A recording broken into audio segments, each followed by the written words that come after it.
Okay, aliyah 7 of Beresheet, verse 25. And Methuselah lived 187 years, and he begot Lamech.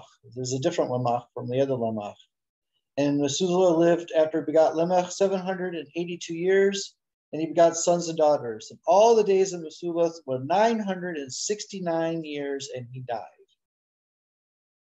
And Lamech lived 182 years, and he begot a son, and he named him Noah, saying, "This one will give us rest from our work and from the toil of our hands, from the ground which the Lord has cursed."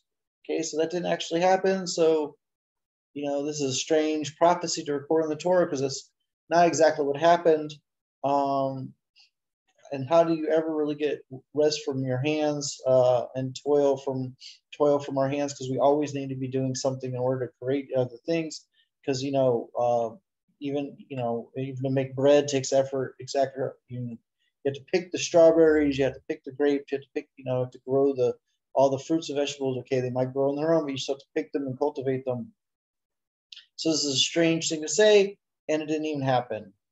And Lamech lived after he begot Noah 595 years, and he begot sons and daughters.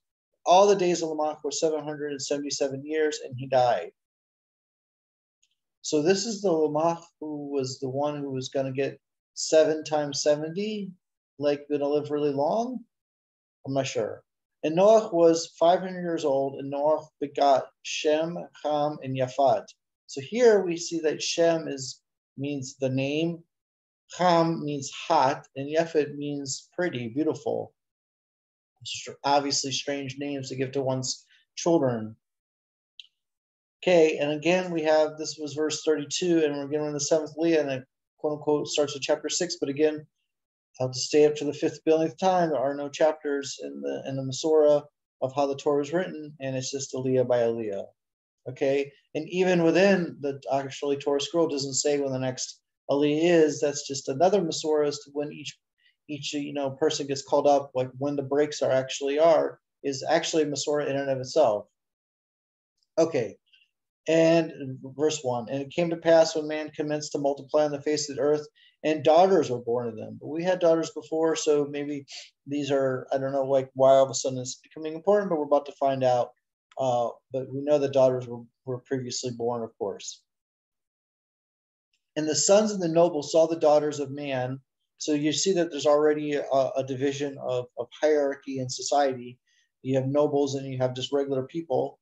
Saw the daughters of man when they were beautifying themselves, and they took for themselves wives from whomever they chose. So these were women who were already married, and these nobles, kind of ironic that they're called that, B'nai Elohim. It's actually the word so it's the sons of judges. So it wasn't actually the judges themselves. It was their sons who thought that, hey, they're going to get by on daddy's high position and they're going to be able to do whatever they want.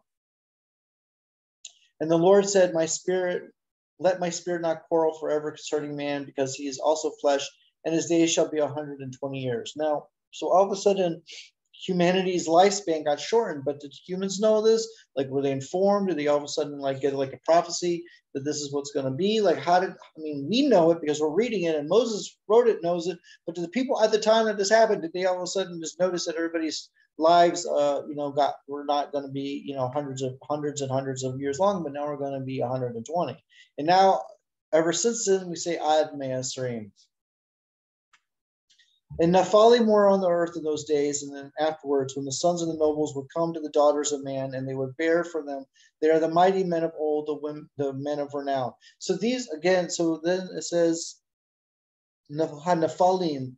Now, there's many translations of this word, people call it like the fallen angels, but potentially maybe these were the sons of the Elohim. And Elohim and the Elohim in this instance is judges. So you had important people who were the judges in all the cities, and they had children, and those children thought because their dad was super important that they could do whatever they wanted because nothing would happen to them. And these were the people who were these were the Nephilim because they were fallen, meaning they fell up, like people put them on pedestals, but they really were they were like service celebrities, right? These were people with celebrities, so they'd fallen from their high position because they started taking these women, however they wanted.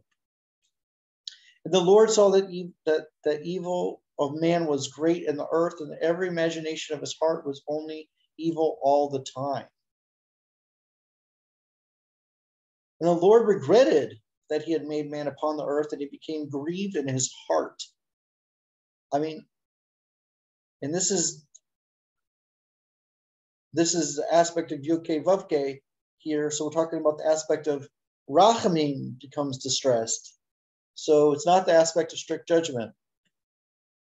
And the Lord said, so again, this is the aspect of Rachamim, I will blot out man whom I created from the face of the earth, from man to cattle to creeping things to the fowl of the heavens, for I regret that I made them. Now, what do the animals do? What do the birds do? And obviously, this very, very, these are super famous introductory lines into like the famous flood that we're going to read about in the next book, in the next parsha. But Noah, verse 8, but Noah found favor in the eyes of the Lord. I'm sure you probably knew that. And again, it says B'nai Yud-Kei Vav-Kei, which is the aspect of mercy, as I'm going to keep on repeating.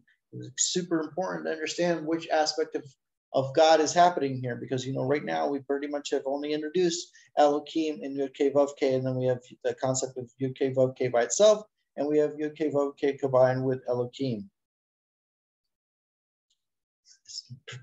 Super important to notice that. All right, bye.